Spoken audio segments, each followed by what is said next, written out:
Comment se passent les choses de la vie quotidienne quand on est non-voyant ou malvoyant? Comment appréhende-t-on les obstacles? Les autres réalisent-ils que pour vous, tout peut devenir justement un obstacle? C'est Dominique Bertucat de l'association Les Yeux en Promenade que nous recevons ce matin pour évoquer le sujet. Dominique est pour nous tous un exemple d'optimisme et de bonne humeur. Elle a fait le choix de ne pas baisser les bras. Bonjour Dominique. Bonjour Florence, bonjour à tous les auditeurs. C'est vrai, on est toujours admiratif devant votre comportement.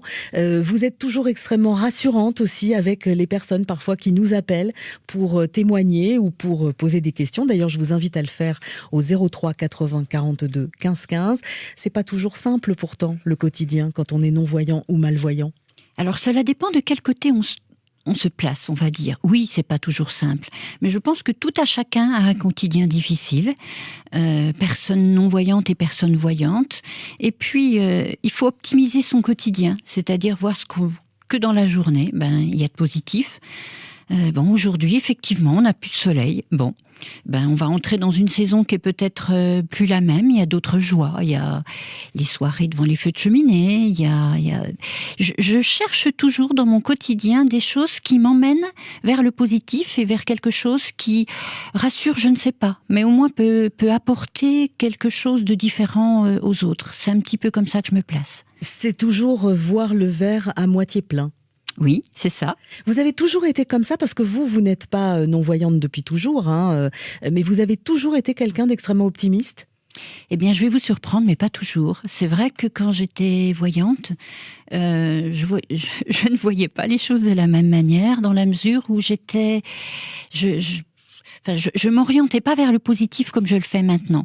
Je pense qu'après avoir vécu une malvoyance pendant 3 ans, et une non-voyance, il y a beaucoup de choses prioritaires qui restent, il y a beaucoup de futilités qui partent, et on va vers l'essentiel, parce qu'on est obligé dans la vie de tous les jours d'aller à l'essentiel.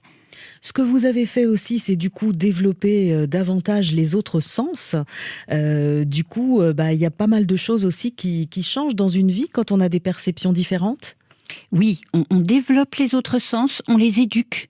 C'est-à-dire, on se sert, la vue donne 80% d'éléments, donc c'est quand même beaucoup. Le reste, ça fait 20%. Donc les 20% qui nous restent sont complètement optimisés. Par exemple, dans la rue, on entend un bruit qui nous dérange, comme un bruit de marteau-piqueur, un bruit d'un pressing qui est à côté et qui nous gêne pour détecter des bruits. On les isole, ces bruits. On arrive avec le temps à les isoler. Par contre, dans une voie piétonne qui est compliquée pour nous, on entend des petits talons qui marchent devant. On se pose pas de questions, on suit les petits talons. Donc en fait, c'est arriver à isoler des bruits, arriver à isoler des sens, les éduquer pour nous être utiles et pour nous servir dans le quotidien. C'est un petit peu ça en fait. C'est quelque chose finalement qu'on pourrait tous faire, même en étant voyant? Oui, je pense que c'est quelque chose qu'on pourrait tous faire, mais c'est une question de besoin. Moi, j'ai besoin de tous les autres sens pour fonctionner. Que ce soit par exemple, je me rappelle quand j'allais rue du Bourg, j'allais dans un petit magasin qui était dans l'extrémité de la rue du Bourg, et il y avait, pour pas le nommer, une boulangerie, Point Chaud, quelque chose comme ça. Et dès que ça sentait le pain chaud, ça sentait la pâtisserie, mais je savais que mon magasin, il était à deux magasins de ce Point Chaud. Donc, il y a des choses qui nous permettent, peut-être aussi pour les voyants, d'identifier différemment. Mais la vue donne tellement d'éléments qu'on recherche pas. On ne fait pas attention à ce qu'on ressent devant une boulangerie. On se dit, ça sent bon. Mais on se dit pas, ça va me servir pour aller plus loin. Ouais. On en est où aujourd'hui dans la médecine? Il y a eu des progrès de fait. Vous nous aviez parlé il y a déjà, je crois que c'était l'année dernière, de l'éventualité d'une opération, par exemple, vous concernant. Vous en êtes où avec ça? Parce que vous aviez une appréhension et puis après, moi, vous m'aviez dit, si j'ai la possibilité, je le ferai. Vous en êtes où aujourd'hui? Je vais dire que j'y travaille tous les jours, dans la mesure où, depuis la dernière fois qu'on en avait parlé ensemble, en fin d'émission, vous me l'aviez demandé, et j'ai réfléchi parce qu'il est certain que quand je vais retrouver une vue partielle et virtuelle, puisque ce ne sera pas une vue comme les autres personnes, mais une vue qui sera recréée par quelque chose au niveau du cerveau, je cherchais mes mots par rapport à ça, je vais perdre quelque chose. Je vais perdre toute cette sensation, cette perception qui aujourd'hui me guide dans le quotidien, me permet d'avoir des rapports différents avec les gens, des échanges différents, chaleureux, beaucoup plus proches. Je vais perdre ça au profit d'une aide au niveau du déplacement, au niveau de revoir mes proches, au niveau de toutes ces choses qui vous apportent un réconfort. Donc je le sais. Et je suis en train de travailler dessus en me disant, je suis peut-être arrivée au bout de ma non-voyance, même si revoir, c'est pas demain, mais je vais découvrir quelque chose en sachant qu'il y aura un tremplin. Et c'est vrai que vous mettrez vraiment le doigt sur quelque chose sur lequel j'y pense et je me dis, bon, t'as fait ton choix. J'accepterai effectivement de passer de l'autre côté, de tenter ma chance pour revoir. Vous avez raison. Vous n'avez pas l'impression que tous les autres sens que vous avez surdéveloppés par rapport à nous, il n'y a pas des acquis là-dedans ? Si, je pense qu'il y a des acquis, mais en fait, l'inconnu, c'est qu'est-ce qui restera une fois que je retrouverai quelque chose de visuel, des formes, des couleurs, apercevoir un coucher de soleil, j'y pense, revoir mon fils, j'y pense. Donc, je pense qu'il y aura une découverte, quelque chose qui, je le saurai qu'à ce moment-là. Donc, votre question, elle est très pertinente dans la mesure où j'ai fait le choix de continuer et de m'orienter vers une autre découverte avec, si je perds quelque chose, je serais ravie de venir vous en parler à ce moment-là. Oui, ce sera avec plaisir parce que c'est vrai que pour nous, ça paraît tellement logique et évident et finalement, quand on vous entend en parler, on se rend compte que c'est pas si simple que ça de prendre la décision de revoir, même si c'est virtuellement, comme vous le disiez tout à l'heure, quand on est habitué depuis quelques années, qu'on a pris d'autres types de repères. J'invite en tout cas les personnes qui le souhaitent à vous poser des questions ou à témoigner ce matin au 03 80 42 15. Donc pour vous, c'était important d'aller vers les autres et de mettre un petit peu votre optimisme et votre joie de vivre aussi au service des autres, parce que être non-voyant, malvoyant, c'est pas évident dans le quotidien. On en parlera en détail dans quelques instants. Donc du coup, vous aviez envie de créer une association qui puisse permettre à des gens de vous rejoindre ? Totalement, c'est exactement ça. Il faut savoir que l'entourage est démuni. Il faut savoir que l'entourage, d'un seul coup, c'est plus la même personne, c'est plus la même manière de réagir. On a besoin d'aide. Donc l'entourage qui a l'habitude de compter sur quelqu'un, qui a l'habitude de la voir autonome, voit une personne et ne sait pas comment faire. Il est en souffrance peut-être plus que nous. Nous, on comprend vite, parce que le milieu médical ne nous épargne pas. Donc on va très vite vers ce qui nous attend. L'entourage, lui, il va très vite sur ce qu'il va devoir faire, ce qui est différent.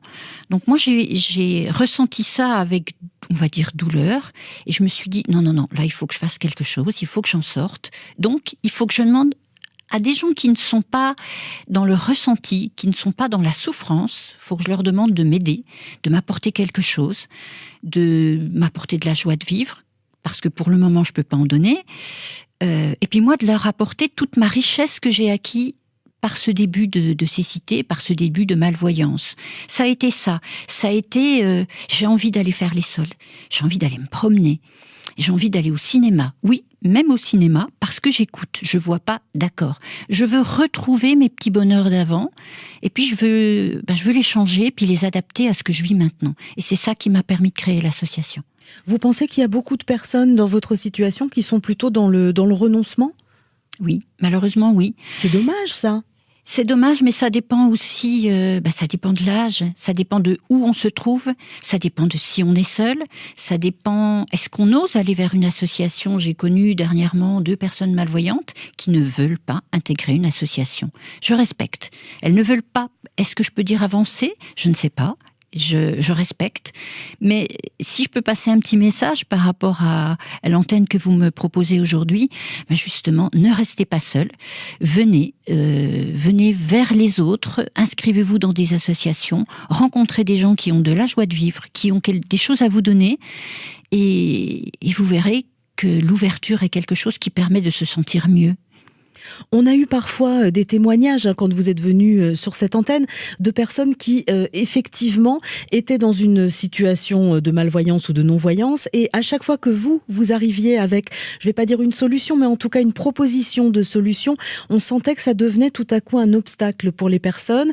Du coup, c'est vrai qu'il y a toujours un petit peu pour nous, personnes voyantes, je sais pas moi, une petite incompréhension par rapport à ça, mais on ne peut pas se mettre à la place des autres dans ce cas-là ? On peut pas se mettre à la place des autres parce qu'il y a le vécu.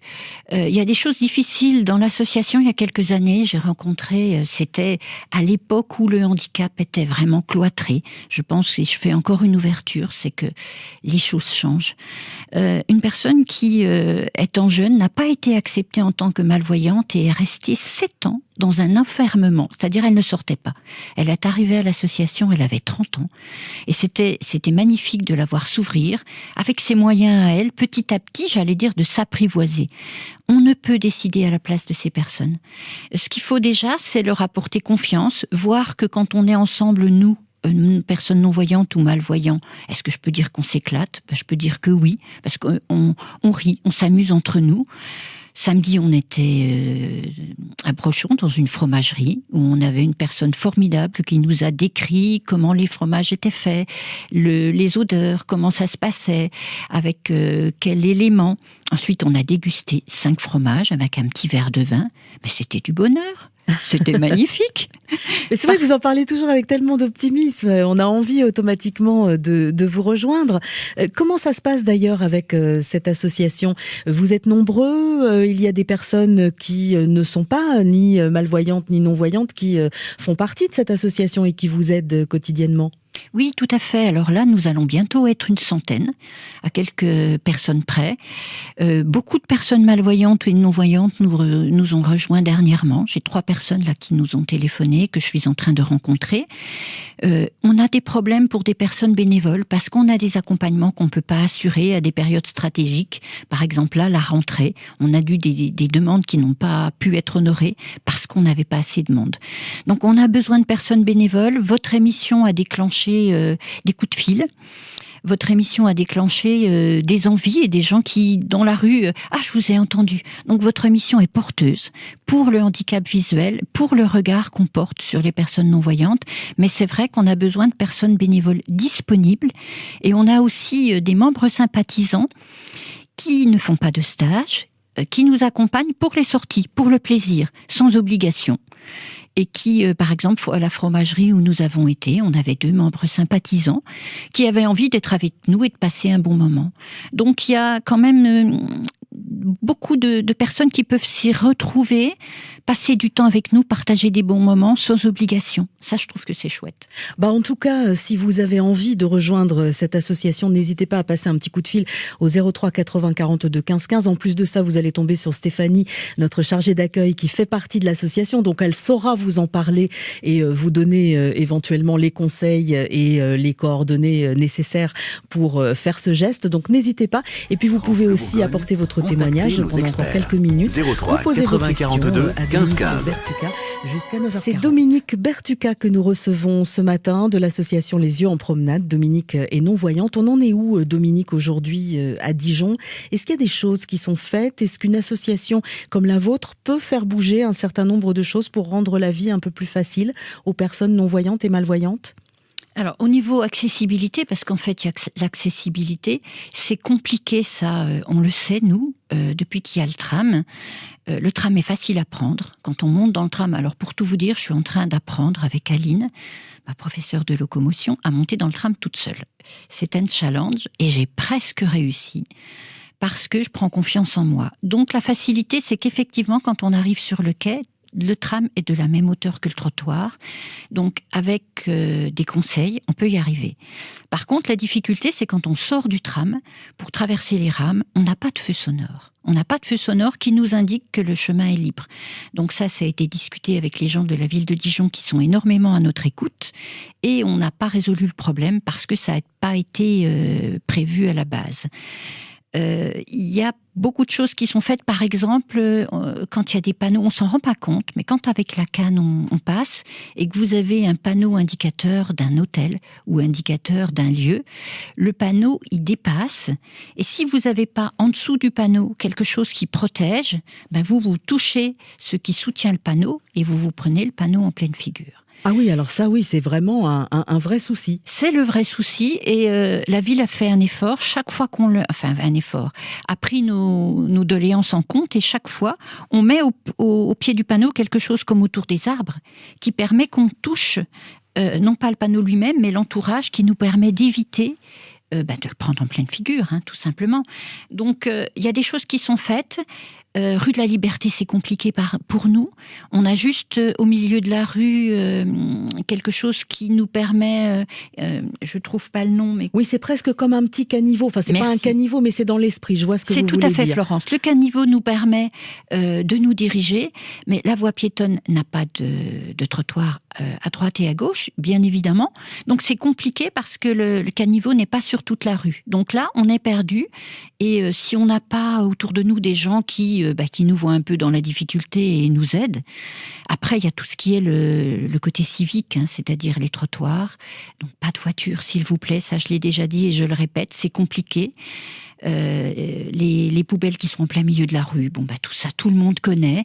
Mais pour nous, c'est un problème quand on met les choses n'importe où. Mais il y a une prise en compte au niveau de la déficience visuelle qui est faite et la demande, l'aide humaine qui est aussi importante et qui est de plus en plus présente à Dijon. Mais ce serait possible d'adapter les trottoirs, d'avoir par exemple une ligne tout le long du trottoir à un endroit précis qui vous permettrait justement avec la canne d'identifier et de voir que vous êtes toujours sur le trottoir et que vous ne risquez pas de tomber ou de trébucher sur la route? Alors, il y a effectivement, vous avez tout à fait raison, des repères tactiles. Hier, j'ai fait une sensibilisation, je vais la nommer, puisqu'ils ont fait cet effort, à la poste place du 1er mai. Et ils ont une personne non-voyante qui travaille et pour rentrer par l'entrée personnelle, depuis le début, il y a un repère tactile qui permet à ce monsieur d'arriver jusqu'à l'entrée. Donc ça, c'est très pratique pour lui. Moi, je l'ai utilisé. C'était aussi facile pour moi d'accès. Ça serait bien parce que, par exemple, pour prendre le tram, on a des repères tactiles au sol qui sont pas faciles à trouver.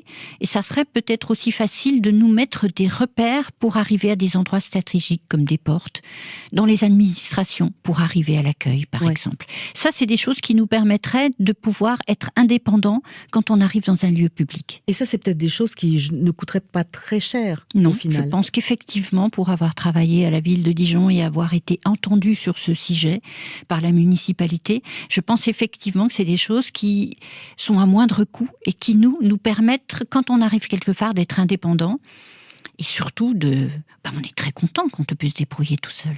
Alors, vous bougez un petit peu, vous voyagez également. Il y a des villes où les choses sont beaucoup plus faciles, vous avez remarqué ? Alors déjà, ce qui est bien, c'est que nous avons des feux sonores avec des télécommandes. Et les télécommandes, nous avons la même fréquence dans beaucoup de villes, à Paris par exemple, où je vais souvent parce que je travaille pour l'audiodescription, à Nantes, où nous avons une personne de l'association Marlène qui est partie, qui a la même fréquence également. Donc ça, c'est bien. Il y a des villes où effectivement les trottoirs sont moins difficiles. On n'a pas tout le temps des trottoirs un peu hauts, un peu bas, des trottoirs en dévers qui sont compliqués pour nous. Oui, il y a effectivement des villes où l'accessibilité est plus facile et nous, on se sent plus là. Les terrasses de café qui débordent complètement. On est obligé de descendre sur le trottoir parce qu'il y a une terrasse et la terrasse déborde. Donc, il y a des personnes qui en prennent conscience. Et je trouve que Paris, j'y vais souvent, est une ville où on peut voyager relativement, où on peut se déplacer relativement facilement. Oui, alors qu'au premier abord, comme ça, on se dit c'est une grande ville, ça doit pas être simple. Mais alors finalement, dans une ville comme Dijon, où il y a quand même dans la vieille ville notamment pas mal de rues piétonnes qui sont pavées, alors c'est vraiment le cachet, le charme de Dijon. Mais alors les pavés, ça doit être une horreur, non ? C'est complètement une horreur, mais totalement. Mais on a été entendu aussi pour la rue du Bourg, par exemple, qui était pour nous, il y avait vraiment des pavés qui s'affaissaient. Ouais. Et ça, c'est difficile de tout le temps être vigilant. Et qui nous posait énormément de problèmes. Donc, quand ils ont refait la rue piétonne, la rue Piron, tout a été fait comme la rue de la Liberté, où on a la difficulté de se déplacer, mais ça, on peut trouver de l'aide. Mais par contre, il n'y a plus les pavés, vous avez parfaitement raison. Pour nous, c'est difficile, parce que la canne, elle bute. Ouais. Et oui, parce que vous la faites glisser devant vous, donc là, c'est pas pratique du tout. Absolument. Mais là, vous soulevez des problèmes qui sont importants, et il y a eu un effort de fait à ce niveau-là.